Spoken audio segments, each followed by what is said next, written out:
Hello दोस्तों, जय भीम, जय संविधान, जय लोकतंत्र, जय भारत। मैं आपकी दोस्त संध्या मैम। आज मैं पढ़ूंगी कॉन्स्टिट्यूशंस आर्टिकल 325 एंड 326। कल मैंने पढ़ा था 324 आर्टिकल, निर्वाचनों के अधीक्षण, निदेशन और नियंत्रण का निर्वाचन आयोग में निहित होना के बारे में।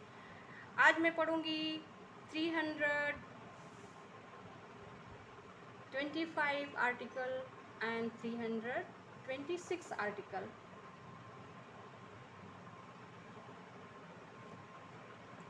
325 आर्टिकल क्या बताता है?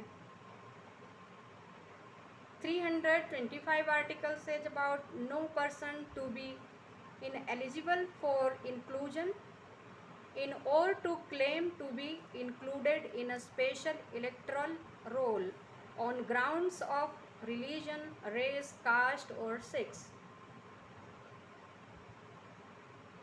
325 article says about no person to be ineligible for inclusion in or to claim to be included in a special electoral roll on grounds of religion, race, caste or sex.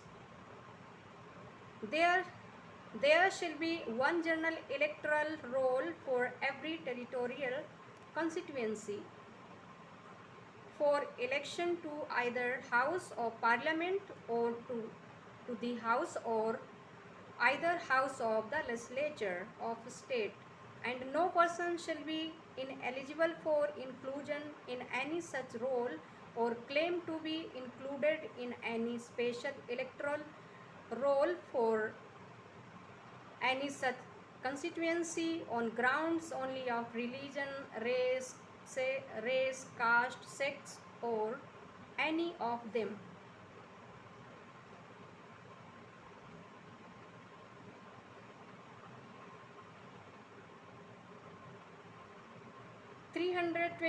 article says 326 article says elections to the House of the People. Elections to the House of the People and to the legislative assemblies of states to be on the basis of adult suffrage. क्या कह रहा है? 326 article says about elections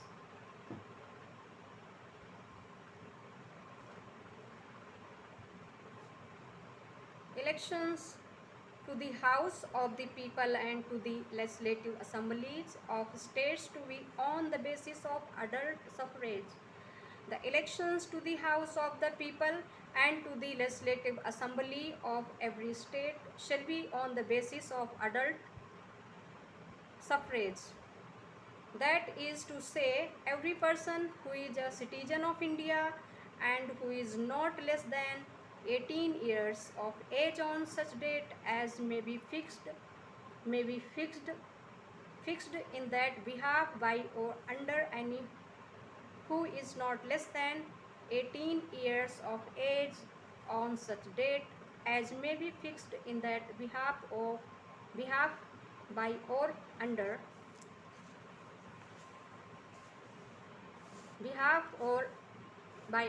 any law made by the appropriate legislature and is not otherwise disqualified under this constitution, or any law made by the appropriate legislature on the ground of non-residence, unsoundness of mind, crime or corrupt or illegal practice, shall be entitled to be registered as a voter at any such election. अब इनको हिंदी में पढ़ लेती हूँ दोनों articles को।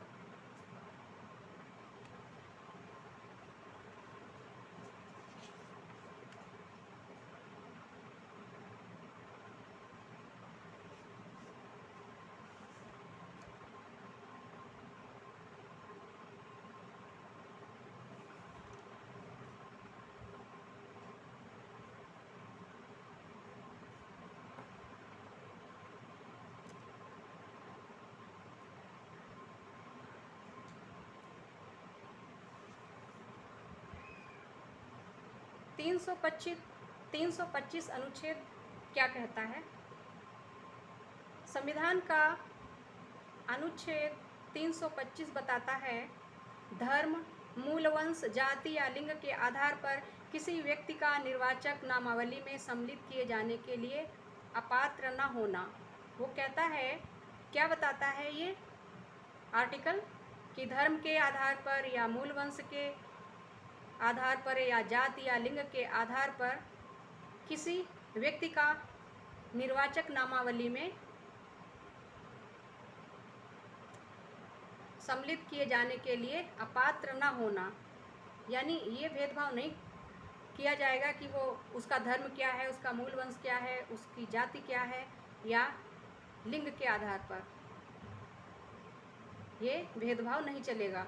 सबको समान रूप से जो निर्वाचक नामावली है उसमें सम्मिलित कराना ही पड़ेगा। कोई डिस्क्रिमिनेटरी फॉर्म नहीं चलेगी सरकार यानी इलेक्शन कमीशन की। बिना भेदभाव किए धर्म के आधार पे, मूल वंश या जाति या लिंग के आधार पर निर्वाचन आयोग कोई भेदभाव नहीं करेगा। सबको, भारत के जो भी व्यक्ति हैं, सिटीजन्स हैं, सबका नामांकन नामावली में सम्मिलित करना आवश्यक होगा और वो अपात्र नहीं होगा। उसके द्वारा किसी विशेष निर्वाचक नामावली में सम्मिलित किए जाने का दावा न किया जाना। यानी ये नहीं है कि धर्म या मूल वंश, जाति या लिंग के आधार पर उसको अपात्र घोषित कर दिया जाए, किसी व्यक्ति को निर्वाचक नामावली में उसका नामांकन ना किया जाए और उसके द्वारा किसी विशेष निर्वाचक नामावली में सम्मिलित किए जाने का दावा न किया जाना। और ये बहानेबाजी नहीं चलेगी चुनाव आयोग की। उसको समान रूप से सभी नागरिकों को निर्वाचक नामावली में उसका नामांकन करना ही होगा, ये बात की जा रही है।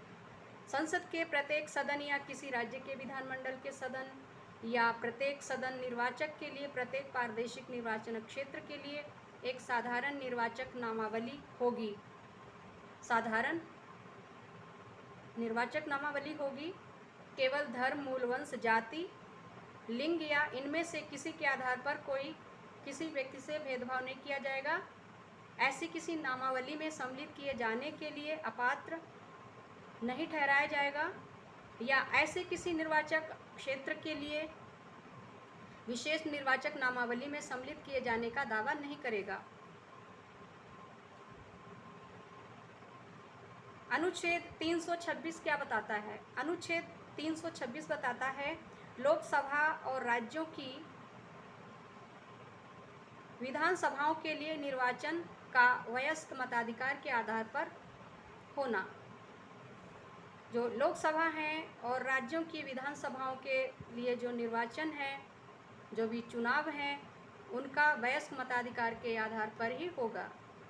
यानी जो सिटीजन अपनी 18 वर्ष की आयु पूरा कर चुका है तो वही एक मतलब वोट डालने का अधिकार रखता है, चाहे लोकसभा का चुनाव हो या राज्यों की विधानसभाओं के लिए चुनाव हो। उन सब के लिए जो पात्र होगा वो होगा 18 वर्ष की आयु। कोई भी व्यक्ति, लड़का, मेल फीमेल 18 वर्ष की आयु पूरी कर चुका हो। लोकसभा और प्रत्येक राज्य की विधानसभा के लिए निर्वाचन वयस्क मताधिकार के आधार पर ही होंगे। अडल्ट फ्रेंचाइज और अडल्ट सफरेज पर ही होंगे, अर्थात प्रत्येक व्यक्ति जो भारत का नागरिक है और ऐसी तारीख को जो समुचित विधानमंडल द्वारा बनाई गई किसी विधि द्वारा या उसके अधीन इस नियत की जाए कम से कम 18 वर्ष की आयु का है और इस संविधान या समुचित विधानमंडल द्वारा बनाई गई किसी विधि के अधीन अनिवास, चित्त विकृति, अपराध या भ्रष्ट या अवैध आचरण के आधार पर अन्यथा निर्हित नहीं कर दिया जाता है।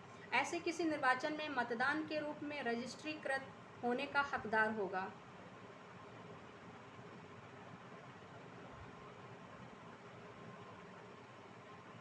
तो ठीक है, आज मैंने इन 2 अनुच्छेदों को पढ़ा है। कल मैं पढ़ूंगी 327 अनुच्छेद, 328 अनुच्छेद को।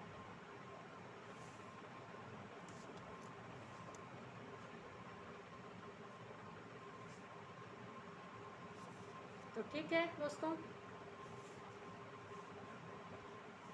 संविधान की बुक लेके निर्वाचन प्रक्रिया क्या है उसके बारे में पढ़ें, देश में इलेक्शंस कैसे होते हैं और तभी हमारा लोकतंत्र संचालित होता है पूरे देश में। सरकारें जो बनती हैं बिगड़ती हैं वो सब निर्वाचन के थ्रू ही होता है। तो निर्वाचन प्रक्रिया लोकतंत्र का प्राण है, किसी ने ठीक ही कहा है। तो आज के लिए इतना ही। जय भीम, जय संविधान, जय लोकतंत्र, जय भारत।